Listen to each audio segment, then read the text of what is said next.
I've got an off-docket matter. Okay, what's your contract? It is 2553123. Okay. Mr. Haygood, Yes. and he's here, and we're asking for a walkthrough. And they've spoken with the complainant. Let's. Hey, good. Come up, please. Mr. Burns, are you hearing this too? Oh, you have.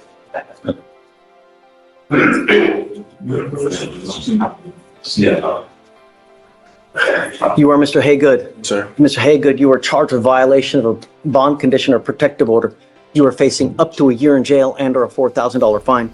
We're going to do probable cause. You have the right to remain silent. Anything you say can or will be used against you. You have the right to have an attorney present. If you cannot afford one, one will be appointed to you, sir. Okay, Sebastian. All right. On February 24th, 2025, officer was dispatched in reference to a possible violation of protective order and made contact with Patty first. Stated that her ex attempted to contact. Wait, did he really try to bypass a protective order through Fortnite? This is where the digital age collides head-on with the courtroom. Protective orders don't just mean don't text or don't call. They mean no contact by any means necessary. And yes, that includes Xbox messages, DMs, gaming chats, smoke signals, all of it. Here's the real question. Do people genuinely think a gaming console is some kind of legal loophole? Because, spoiler alert, it's not. Courts treat digital contact the same as showing up at someone's front door. Her via Fortnite on an Xbox game system. It's my jam. Fortnite? It stated that she received messages under a username OBT Haygood and LLUVVMEE. Message she received stated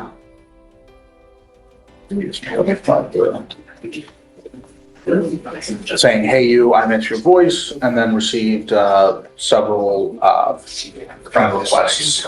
And she knew that the complainant would have stated that from prior experience, that was linked to the defendant's. So he's trying to contact you through Fortnite. Right, through the messaging system at the Xbox. Right. Okay. All right. Mr. Haygood, I'm going to find that there's sufficient probable cause to go forward with the case. I want you to know now that the Texas Constitution does not allow me, but in very, very limited circumstances, to have a hearing to hold someone at no bond. You are now charged with a violation of protective order, and I'm putting conditions on your bond now. If I find that you violate these conditions, I can have a hearing to hold you at zero bond, no bond, and I will do it in a heartbeat to protect every person in this county. Do you understand? Yes, sir, I understand. So the problem is that he's got an impeding breath, I guess, against the same person now, right? Yes, Judge. Just for the court's awareness of with the complainant, she's not on board or anything like that. I think counsel and I have agreed that, no contact is going to be best moving forward. There's some issues with the cases that we'll look over, but just wanted to bring that to your attention. What about bond? Because we need to set a bond, and There's a $5,000, I think they've requested a $5,000 bond. okay.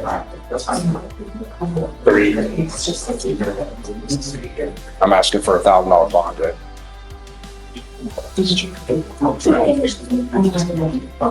And if I may, Your Honor, during the altercation, I showed the state a video that shows her being very violent. And during that altercation, his Xbox was broken. So he's denying he did. I don't know how Xbox works, and I don't know how Fortnite works. Hey, you never played Xbox? There's my 10-year-old Is it a PlayStation or an Xbox? I don't. I mean, I've tried a little bit, but 2 minutes. Oh my Lord. I mean, I can't. I just get killed. help me. I know what you're getting for Christmas. That right there. That's judicial tone shifting from polite to deadly serious. Notice how the judge lays out the structure. Bond granted, but one misstep and it's zero bond. In Texas, violating bond conditions can land you right back in custody fast. And let's talk about that phrase, no means no. That's not just moral advice, that's a legal boundary. Once a protective order exists, intent doesn't matter. Contact is contact. If you were in his shoes, would you risk one more message? Or is that clear as day, understanding finally sinking in. It's not the worst in the world, Mr. Haygood, but no means no. And I want you to understand that we're absolutely serious. You know, if I find that you try to message this person through any means, I'm going to put you in jail. Do you understand? I understand. I believe that everybody deserves a chance, but I'm only going to give you one. I will not give you any more. I You understand. understand? So I'll set the bond at $3,000. I'm going to grant you a PR bond today, but you're not going to get another one. You will sign orders now not to have any contact with this person, not to use any marijuana, not to use any alcohol, illegal drugs. If I find that you're using, you pick up another case or you try to have contact by any means necessary, I don't care what it is, I will put you in jail. Sure. You understand? I understand clear as day. So it's a bond set at 3. PR bond granted. And then, so I'm going to have you monitored through pretrial, so don't worry. So you're also not to be in possession of weapons as well. So you've got a lawyer. Just listen to him. He'll take care of you, even though he doesn't play Xbox. And then just, you know what's right. You know what's wrong. Yes, sir. Okay. All right. Good luck. Thank you, Your Honor. Thanks. Case number on the bond. Oh, it's 255-3120. 31. Okay. So, Mr. Glover, you have picked up a burglary of a motor vehicle. You've also picked up an assault of a family member. On both of those cases, you're facing up to a year in jail and or a $4,000 fine. You have worked out an agreement where they're offering you 120 days in jail with credit for the 66 on the assault and 68 days on the burglary of a motor vehicle. This is one of those moments people underestimate. Misdemeanors feel small until they stack. The judge is explaining enhancement law in real time. Today, it's a year max. Tomorrow, third-degree felony, 2 to 10 years. That's how criminal records snowball. Not overnight. Incrementally. And here's the kicker. Once you plead guilty, there's no rewind button. No, actually, never mind. It's permanent. How many people fully grasp that when they say the word guilty? You need to understand that both of these cases will go on your record. They will be there for the rest of your life. On the assault case, there's an affirmative finding of family violence, meaning if you pick up another one of these, you will be facing a third-degree felony, 2 to 10 of the penitentiary. And if you've been to the pen, it could be just, they can continue to enhance your punishment, perhaps 5 to life, 15 to life. Do you understand? Yes, sir. On the burglary of a motor vehicle, that is also an enhanceable offense, meaning you continue to pick up those cases. At some point, they'll hit you with a felony on that as well. Do you understand? So, From now on, you're facing a minimum of 90 days in any misdemeanor court here in the state of Texas. Any misdemeanor you pick up, it's a minimum of 90 days in jail. You give up the right to a trial, right to compel witnesses to testify on your behalf, confront and cross-examine your accusers. If you're not a citizen, there are possible immigration consequences. You can be deported, excluded from the country, denied naturalization under federal law. You give up the right to appeal. Once you accept this agreement, there's no turning around. This is stuck. It'll be there forever. Is this what you want to do? sir. You also need to understand that if you're on parole, pleading guilty to both of these cases, they may revoke your parole, sending you back to prison. What is ISF? I don't know what's going to happen, but they can revoke your parole, send you back to prison. Do you understand? Yes, sir. You still want to do all this? How do you plead to the assault and the burglary of a motor vehicle? Guilty or not guilty? Yes. I'm going to find you guilty. I will sentence you to both cases. I'm going to roll your court costs so you won't owe anything. Good luck to you, Mr. Glover. Look. Thanks, Will. Thanks, Judge. Yeah, so we have Jose Guerrero. This is an old case. It's from 2020. You have another Guerrero? Yes, I do. Okay. Yes, it's an old case. It's from 2023. The state wanted a 30-day reset to look over the case to There's see. a 2B warrant, Judge. Okay. Is discovery complete on the case? It says the 911 call is still in progress. It was requested on the 14th, but I mean, if it's from 2023, I don't know if they would still have records of 911. Yeah, I think they keep them, Oh wait, no, that's on the felony. I apologize. Yes, discovery is completed. Besides, we need to subpoena for the medical records. do you have an offer in the case? No offer yet because This case just came onto my docket, so I'm trying to reach out to the complainant to see if I can get in contact with him first before I make any offer. Okay. So he's really just, it's been in, Yes. The first setting on this case was on January 13th, 2025. yeah, so they filed it to be December of 23.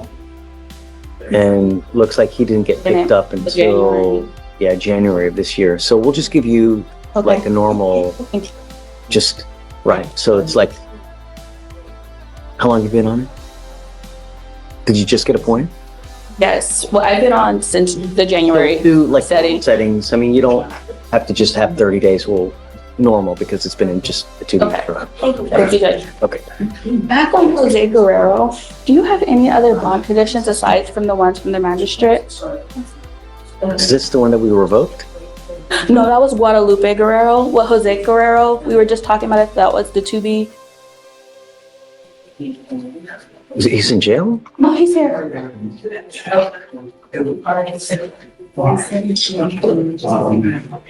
Come up, Jose Guerrero. So he has a felony assault from January Yes. and then our assault here. Let's do PC because I don't remember anything. Okay. Morning, Your Honor. Mr. Guerrero, you are charged with assault causing bodily injury. You are facing up to a year in jail and or a $4,000 fine. We are going to do probable cause. You have the right to remain silent. Anything you say can or will be used against you. You have the right to have an attorney present. If you cannot afford one will be appointed to you, sir. Okay. On June 14th, 2023, an officer was dispatched to a residence in reference to an assault call for service. The complainant entered into a storefront to make the report. The officer identified the complainant by his Honduras identification card. The complainant stated that he and his family were at their residence in Houston, Harris County, Texas on June 10th, 2023. And he stated that some friends later identified as the defendant came over to the residence to discuss the complainant working at their residence located in Cleveland, Texas. The complainant described the defendant to be in his mid-20s to early 30s, and they were all sitting around, and Ms. Bougon asked the complainant if they could drink while they ate. The complainant did not have any issues saying yes to the request. Then Ms. Bougon then asked the complainant if he could play music while they ate, drank beer, and talked. The complainant stated that while he was looking down at his phone attempting to start playing music, the complainant's son, Jose, struck him in the face with his left side, causing it to be swollen. The complainant stated he believed it was a close fist punch, but was not sure due to him looking at the ground at his phone. After the defendant struck the complainant, all three parties left the premises. The complainant stated that after the altercation on June 11, 2023, he felt pain and discomfort in his mouth and thought it was a broken tooth, but the pain got increasingly worse, where he felt like he needed to go to the emergency room. The complainant went to the hospital at a later date and then called officers on 2:30. Okay, so what happened in the felony case then, please? Yes. So on January 12, 2025, an officer met with the complainant who stated her boyfriend began going through her phone and accused her of cheating. The defendant grabbed the complainant by her arms and squeezed them, causing pain. The defendant then punched her in the face and threw her to the floor. The defendant then stomped on the complainant's head several times, causing pain and for her to bleed from both ears. Mr. Guerrero, I'm going to find that there's sufficient probable cause to go forward with your case. I'm going to do everything in my power to protect every person of Harris County. Do you understand? If I find that you become a danger in any way whatsoever, I'm going to make your bond so high you're going to have teeth falling out. Do you understand? I understand. You are not to consume alcohol, illegal drugs, unprescribed controlled medication, and I'm going to test you like crazy. In fact, I'm going to send you for a drug test right now. Do you understand? If I find that you're using, it's really not going to go well for you. You're not to have any contact with the complaining witness in this case, not to go where they live, where they work, anywhere. Can you run his license, see if he has a valid Texas driver license? Submission. It says that, oh wait. It says, the CDL is Cortez? licensed. If you do not have a Texas driver license and or liability insurance in your name, you are also not allowed to drive. Do you understand? Okay, so I'm sending him for a drug test now. If you fail to go test, if you fail to come back, a warrant for your arrest will issue. Take the test, you must come back. Okay, the floor is you're charged with driving while intoxicated. This is a second that's being reduced to a first, correct? Yes, Judge, that's correct. Mr. Flores, you're charged with driving while intoxicated. You're facing up to a year in jail and or a $4,000 fine. You guys have worked out an agreement where they're now reducing your DWI to a Class B, first offense, but you need to understand, 2 and 1 and 1 still make 2. You pick up another DWI, what happens? Yeah, it's on. No, wrong. What happens? Up to 10 years in prison. And you don't have to be falling down, slippy ass drunk to pick up. All you need is just the mildest odor. They pull you over, they look at your record, boom, it's over. Do you understand? Even if you've had a sip of alcohol, I would never get. DWI is big business. That line hits hard, and it's layered. There's the financial penalty, $3,000 DPS fees. There's the probation terms, the interlock device, the classes, the supervision. But beneath that, the judge is trying to make a behavioral point.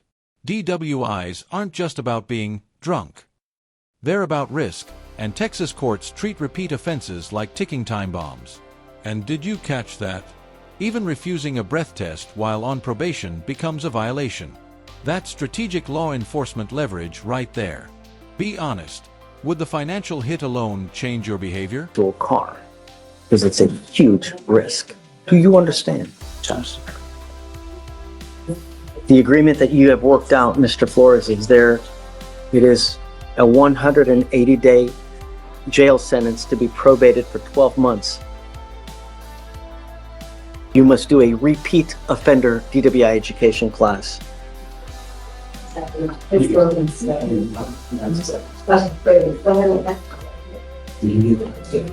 3 victim impact panels.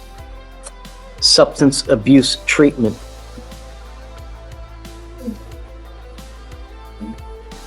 You must do a TRAS, which is an evaluation to see what other conditions you may need. If they assess other conditions, you must fulfill them. No breath test refusal. If you are pulled over in a car and an officer asks you to submit a breath test, you must do it while you're on this probation. If you don't, then you're in violation of this probation and you will get a warrant issued for your arrest. No drugs, no alcohol, guardian interlock, and 25 hours of community service. Is this how you understand the agreement? I understand. You also need to understand that DWI is big business. Because this is a second offense, you will be required to pay the DPS supervisory fee. So that is now a $3,000 that you will be required to pay. And if you don't, then you will sit every day, 1 day in jail for every $100 you owe. Somehow I have to get your attention. And if it's not by money, then it will be through. Do you understand? It's unacceptable. Every single day, someone dies from a DWI in our county. No more. Do you understand? If you violate this probation, a warrant for your arrest will be issued.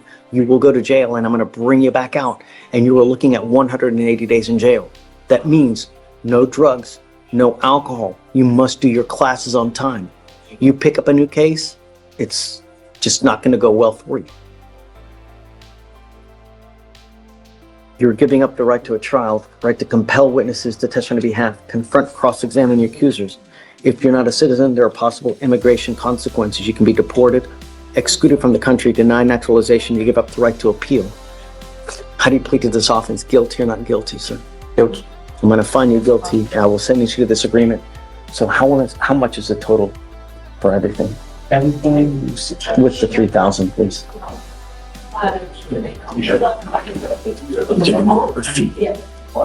Ian Brown? Here's the other thing, Mr. Flores.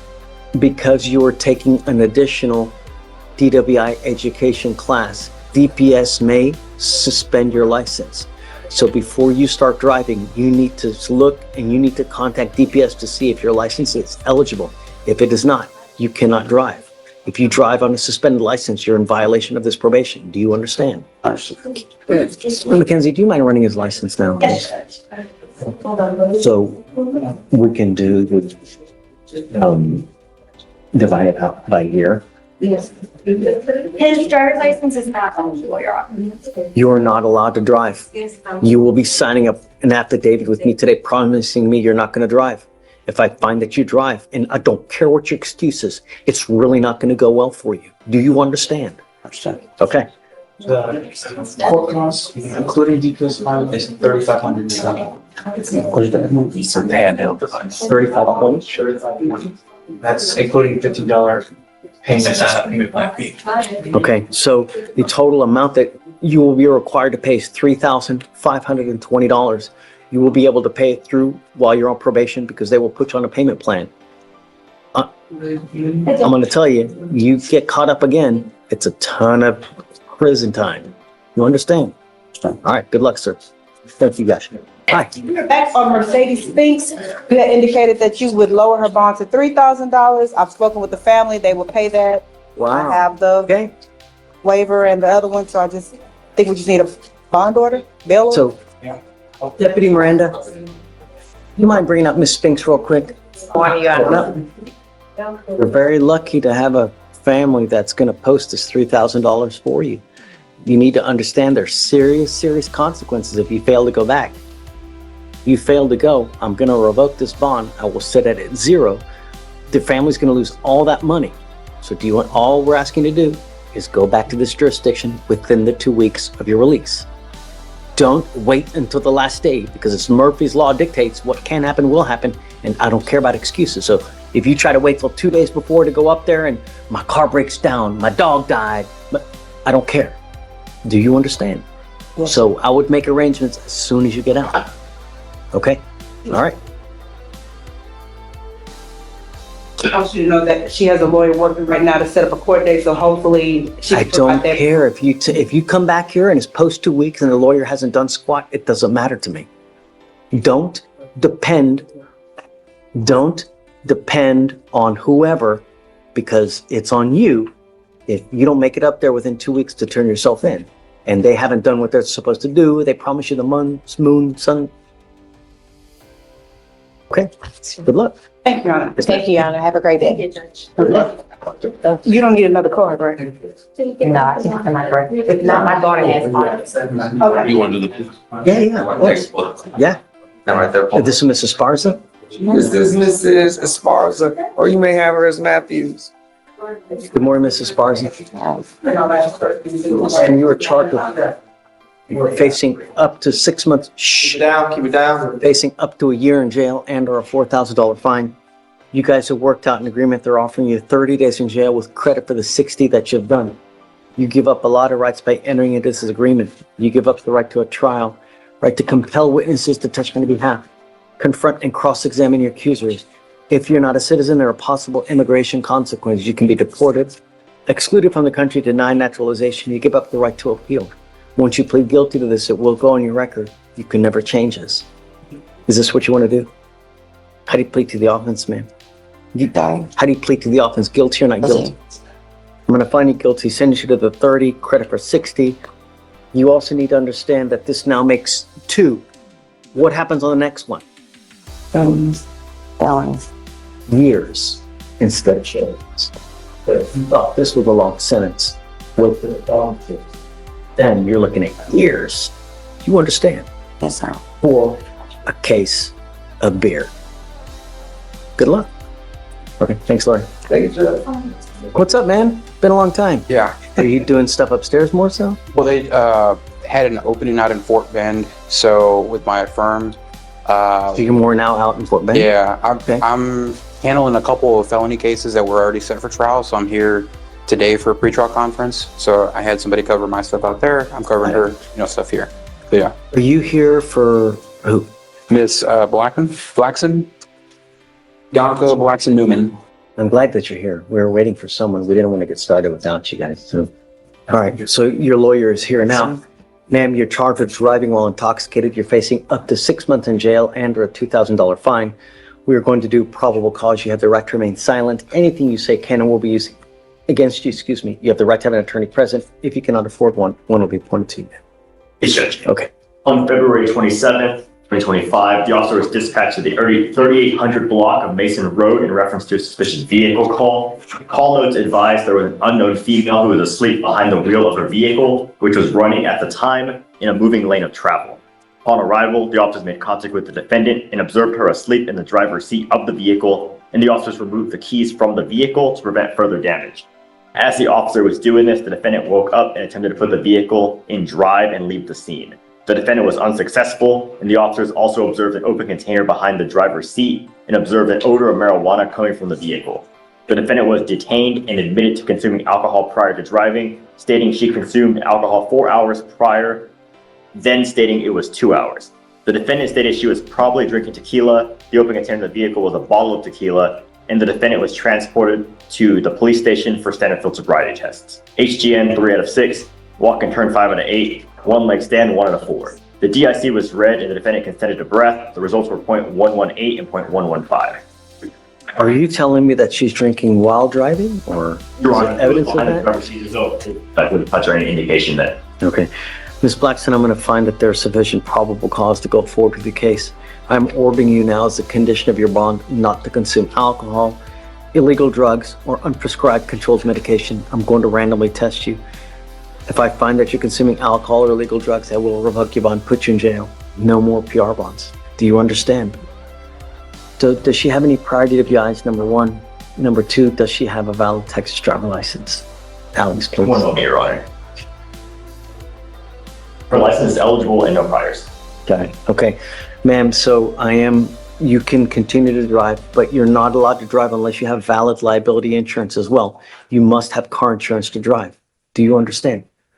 Okay. Now you have a lawyer. Because you have a lawyer, I will waive your appearance. You do not have to waste your time coming to court, but you must stay in touch with counsel and they will tell you if and when you have to come back to court. If they tell me they can't get a hold of you because you've gone AWOL, you pick up a new case, you become a danger to our community, I will revoke your bond. You understand? Okay. I'll have you sign a reset with Victoria. We'll have you get with Fleischer for your bond conditions, and after that, you're free to go. Okay? Thanks. Great to see you, Robert. Fortunately, Mr. Weber, let me hand this back to you. State, did you see this? Okay. Can I file that? Counsel. I have seen these filed in deeds before, so I would imagine. Confidential. There's a. Can you mark it confidential? Yeah. I'll put it in seal. Okay, that's it. Seal it. Okay, because I don't, yeah. Okay, that probably should be. Good idea. Okay. Judge, approach you for PC on this one. Well, hold on a second. I don't even have him. Exactly, that's my problem. He's in custody and needlessly, without probable cause being heard. I was told that was the reason I was appointed to him this morning. No. So I appointed you because we had gotten those 2 letters. I didn't want to just file it, and I wanted to take the appropriate action because we got those 2 letters. I don't know who sent it. All I know is that we got it, and I wanted someone. That's why I appointed you to see it. I don't know anything about probable cause. I just know that we don't have him here today because. Now this is courtroom tension. Defense says no probable cause because the complainant denies the assault. Prosecution says bodily injury can be inferred from witness testimony. Here's the legal nuance. Probable cause is a low standard. It's not beyond a reasonable doubt. It's simply enough evidence to move forward. And multiple eyewitnesses? That usually clears the bar. But this raises a powerful question. If the alleged victim says nothing happened, should the state still prosecute? This is where public safety and personal autonomy collide. and judges have to balance that in real time. I guess he's still in processing. Correct. So you will not entertain hearing probable cause without him. I guess let's do it. Did the magistrate already hear probable cause? I mean, it looks like a magistrate already found probable cause. You don't think there's PC? No, Judge. Okay. All right, March 4th, 2025, in Harris County, Texas, officers were dispatched to an assault call. Officer met with the complainant witness, stated that the defendant is her boyfriend of 3 years. Complainant witness stated that they got into an argument over where to eat. The complainant and defendant both denied that an assault had occurred. Officer then spoke with the witness, who stated that she observed the complainant in her vehicle. The defendant opened the front passenger door and punched the complainant 5 times with a closed fist. The witness stated that she then observed the complainant and the defendant get out of the vehicle, and the defendant punching the complainant several times with a closed fist. Wait. Okay, so initially, the defendant allegedly punches 5 times, you said? Or the witness? Or The witness observed the defendant punch Okay. 5 times. The witness stated that she then observed the complainant and the defendant get out of the vehicle, and the defendant punched the complainant several times with a closed fist. Officer then spoke with. Abel. Judge, There's no PC? the CW says that no assault or terroristic threat happened. Okay, there were To the officers. Okay. It's based on her feeling pain, and if she's saying nothing happened, Judge. If she's saying that she wasn't threatened, she wasn't threatened. Well, no, Whether 20 people or 100 people see it. well, bodily injury can be inferred. You don't need somebody to say pain. You can infer bodily injury from conduct. So what about the terroristic threat? So the complainant at the end, the witness stated that the defendant stated to the complainant, quote, "I'm gonna fuck you up." Again, if she doesn't take it as a threat, it's not a threat, Judge. We might think it is. And we can infer all we want, but that's not. I'll refer that one to the court. Okay, so was it at the time that the alleged assault is occurring? He says, "I'm gonna fuck you up." And he allegedly follows through. I mean, I think there's enough for probable cause, it's such a low standard, Well, I don't agree. Let's agree to disagree.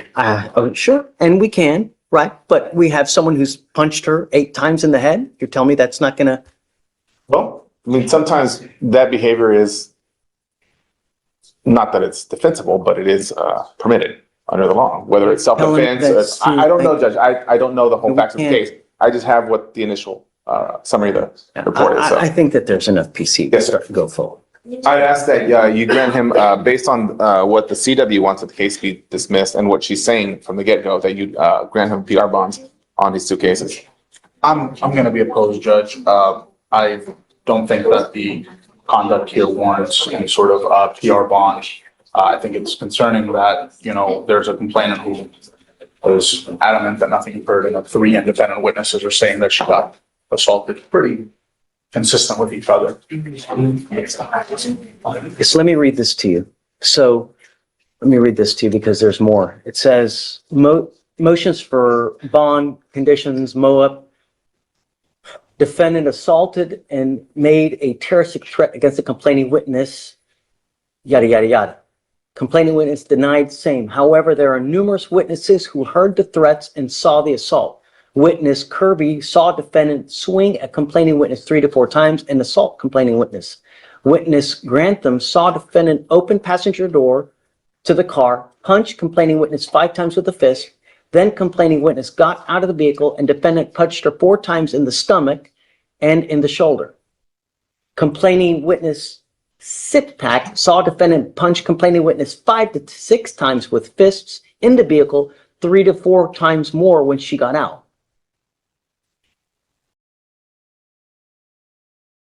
I think there's enough problems. That threats might and be the saw most the honest assault. moment of the Witness entire Kirby session. saw You defendant scare swing me. at complaining witness Judges 3 to 4 rarely times speak and that assault complaining plainly. witness. When you hear about a Witness shotgun, Grantham saw family members, defendant open prior passenger DWI door third, to the and alleged car, violence. punched complaining That's witness when 5 bond times with the decisions fist. become risk Then assessments, complaining not witness got favors. out of the The vehicle and court's defendant job punched her shifts 4 from times neutral in the referee stomach to community shield. and in the shoulder. And that final line, life is Complaining too witness short to live the next 30 to 40 Sitpak years saw in a defendant 6x9 punch complaining box. witness 5 to 6 That's not times with just fists rhetoric. in the vehicle, That's prison 3 to math. 4 times So more when here's she the got bigger out. theme of this entire docket. Digital messages, alcohol, I arguments, think there's enough problems. escalations, small decisions, And I'm not massive ready yet. consequences. Which case shocked you the most? And I'm not ready yet. I mean, he's in processing now. We'll get him. Because the problem is if I grant a PR bond now, he's going to be out and I can't put conditions on. And I'd like to put conditions on and, you know, we can talk about it when we get him about a PR bond and stuff. Okay? The magistrate set bond on both of the cases. I'll keep it for now and then we can talk about it tomorrow. Yes, Judge. I also have Mr. Cortez. Okay? Would request a PR bond. Don't shoot the messenger on this one. I will never, I'm never going to begrudge you for, you know, zealously advocating, you know, really.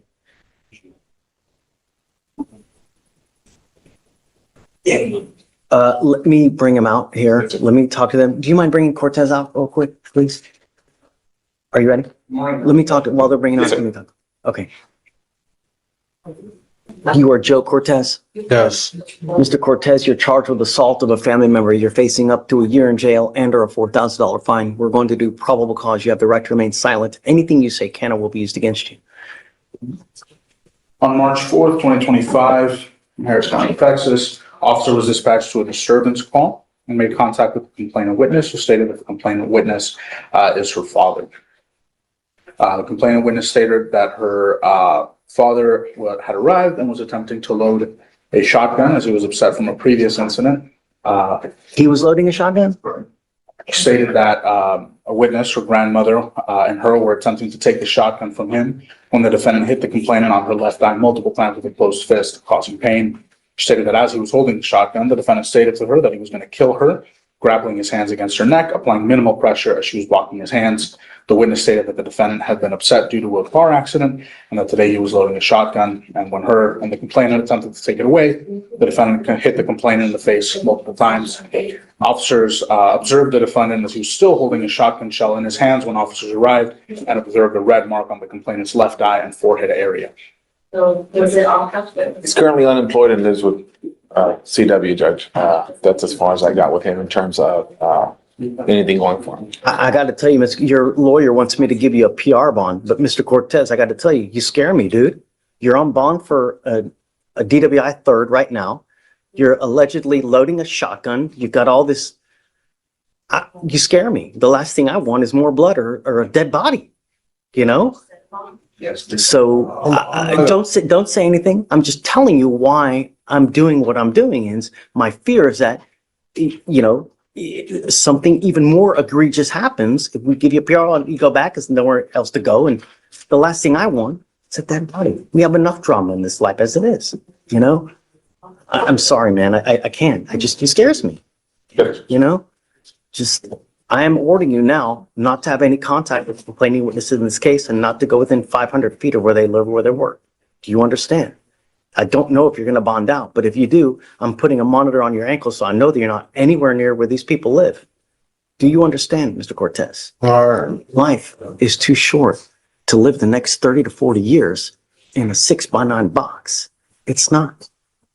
It's way too short. Do you understand? All right. Thanks. Okay. Ms. Burns.